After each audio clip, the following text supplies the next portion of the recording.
الحمد لله وحده والصلاة والسلام على من لا نبي بعده وبعد.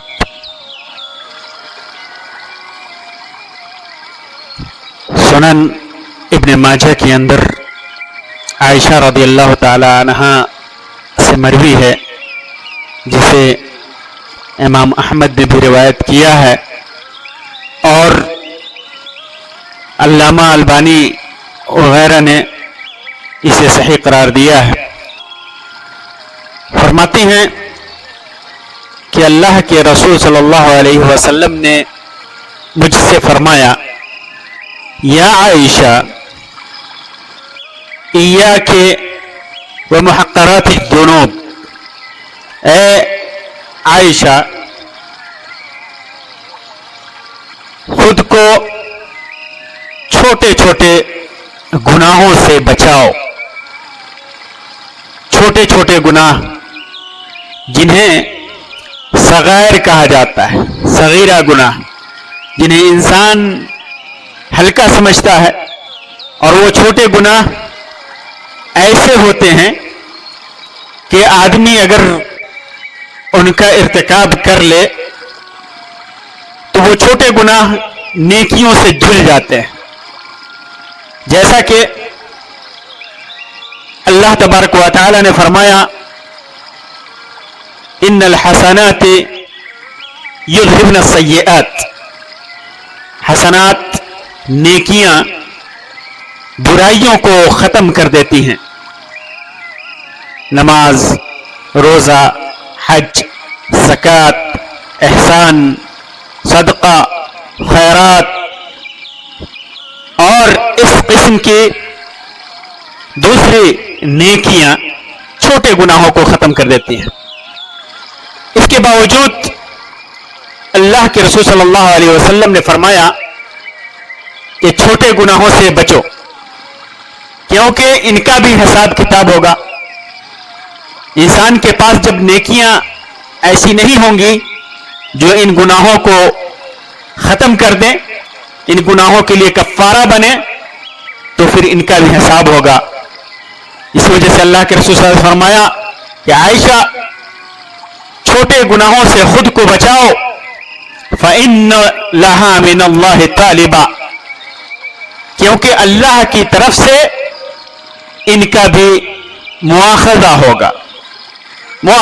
یہ چھوٹے چھوٹے گناہ بسا اوقات بڑے گناہ کے ارتکاب کا سبب بنتے ہیں. یہ چھوٹے چھوٹے گناہ اکٹھا ہو کر بڑے بن جاتے ہیں. جس طرح چھوٹی چھوٹی نیکیاں انسان کر کے بڑی نیکیاں کرتا ہے، یا چھوٹی چھوٹی نیکیاں اکٹھا ہو کر انسان کے نصیب میں، انسان کے جھولے میں، انسان کے پاس بہت زیادہ نیکیاں ہو جاتی ہیں، بڑی نیکیاں بن جاتی ہیں. اسی طرح چھوٹے چھوٹے گناہ انسان کے پاس اگر اکٹھے ہو جائیں تو وہ بھیانک شکل اختیار کرتے ہیں. فَإِنَّ لَهَا مِنَ اللَّهِ طَالِبًا، اللہ کی طرف سے ان چھوٹے گناہوں کا بھی مواخذہ ہوگا. اور ایک معنی یہ بھی بیان کیا جاتا ہے کہ فرشتہ جو مکلف ہے وہ فرشتہ انہیں شمار کرتا ہے اور اس کے حصے میں لکھتا ہے، جنہیں کتاب لکھنے والے فرشتے کہا جاتا ہے. قرآن و حدیث کے نصوص میں جن کا ذکر ہے کہ انسان کے پاس کرامن کاتبین ہوتے ہیں، وہ لکھتے ہیں. تو ان چھوٹے چھوٹے گناہوں کو بھی وہ لکھتے ہیں، اور جب گناہ کرنے والے کے حق میں یہ گناہ زیادہ ہو جاتے ہیں تو اللہ تبارک و تعالیٰ کے نزدیک یہ گناہ بڑے ہو جاتے ہیں. اللہ تبارک و تعالیٰ نے اسی وجہ سے ان کے لیے فرشتے کو خاص رکھا ہے کہ یہ فرشتے انہیں لکھیں گے. تو یہ چھوٹے گناہ انسان کی ہلاکت اور اس کی تباہی اور بربادی کا سبب بن سکتے ہیں. عبداللہ بن مسعود رضی اللہ تعالیٰ عنہ کی ایک روایت ہے جسے امام احمد نے، امام طبرانی نے، امام بیہقی نے شعب الایمان کے اندر مختلف الفاظ کے ساتھ نقل کیا ہے، اور علامہ البانی اور دیگر محدثین نے اسے حسن قرار دیا ہے, مختلف طرق کو دیکھتے ہوئے حسن قرار دیا ہے. عبداللہ ابن مسعود رضی اللہ تعالیٰ عنہ فرماتے ہیں کہ اللہ کے رسول صلی اللہ علیہ وسلم نے فرمایا ایاکم ومحقرات الذنوب, خود کو چھوٹے گناہوں سے بھی بچاؤ, چھوٹے گناہوں سے بھی اپنے آپ کو بچاؤ. فإنہن یجتمعن علی الرجل, کہ بعض اوقات بہت سے چھوٹے گناہ اکٹھا ہو جاتے ہیں انسان کے اوپر, حتی یہلکنہ, یہاں تک کہ اسے ہلاک کر دیتے ہیں. چھوٹے چھوٹے گناہ اکٹھا ہو کر کے اسے ہلاک کر دیتے ہیں. وَإِنَّ رسول اللہ صلی اللہ علیہ وسلم ضرب لهن مثلا, اللہ کے رسول صلی اللہ علیہ وسلم نے مثال بھی ان گناہوں کی مثال بھی بیان کی, جیسے فرمایا کمثل قوم نزلوا ارض فلات, جیسے کوئی قوم ہے, ایک قوم ہے جو کسی جنگل میں, اس قوم میں نے پڑاؤ ڈالا, کسی صحرا میں یا کسی جنگل میں اس قوم نے پڑاؤ ڈالا. فحضر صنیع القوم,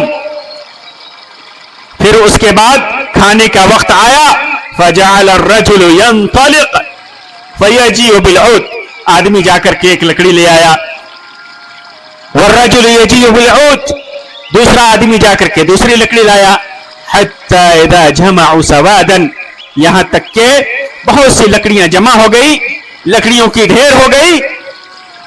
فأججوا نارا, اس کے اندر انہوں نے آگ جلا دیا, اور وأنزجوا ما قذفوا فيها, اور اس میں جو ڈالا تھا اسے ڈال کر کے پکا لیا. اس کا مطلب یہ ہے کہ چھوٹے گناہ کے ارتکاب سے بھی بچو, کیونکہ آدمی چھوٹے چھوٹے گناہ کا ارتکاب یہ سمجھ کر کرتا ہے کہ یہ تو معاف ہو جائیں گے, پھر ان کے ارتکاب پر انسان جری ہو جاتا ہے اور عادی ہو جاتا ہے, اور نتیجہ یہ ہوتا ہے کہ اس کے کھاتے میں اور اس کے حصے میں بے شمار گناہ اکٹھے ہو جاتے ہیں, اور اس کا دل سیاہ ہو جاتا ہے, اس کا دل سیاہ ہو جاتا ہے. امام حمیدی نے آگے روایت کیا ہے فَكَذَلِكَ الذُّنُوبُ, اسی طرح گناہ بھی ہیں کہ صغیرہ گناہ جب ایک دوسرے سے ملتے ہیں, جب اکٹھے ہوتے ہیں کہ انسان کے حق میں, اور جب وہ زیادہ ہو جاتے ہیں تو ان کا معاملہ بڑا بھاری ہو جاتا ہے, اور گناہگار کے اوپر وہ چھوٹے چھوٹے گناہ وبال بن جاتے ہیں, وہ گناہ وبال بن جاتے ہیں. تو چھوٹے چھوٹے گناہوں کا بھی مواخذہ ہوگا.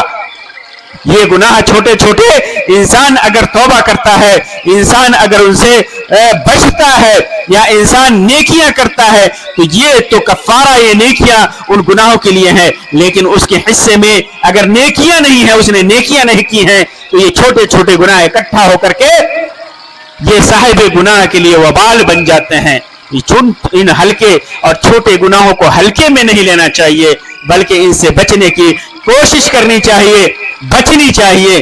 اللہ تبارک و تعالیٰ سے دعا ہے کہ اللہ تبارک و تعالیٰ ہمیں ہر قسم کے گناہوں سے بچنے کی توفیق عطا فرمائے. اللہ تبارک و تعالیٰ ہمیں زیادہ سے زیادہ نیکیاں کرنے کی توفیق عطا فرمائے, اور ان نیکیوں کو گناہوں کے لیے کفارہ بنائے, اور کبائر بڑے گناہوں سے بھی بچنے کی توفیق عطا فرمائے. اور اگر ارتکاب کر لیا ہے ہم نے, تو اللہ تبارک و تعالیٰ ہمیں توبہ کرنے کی توفیق عطا فرمائے, اور ہماری توبہ کو قبول فرمائے.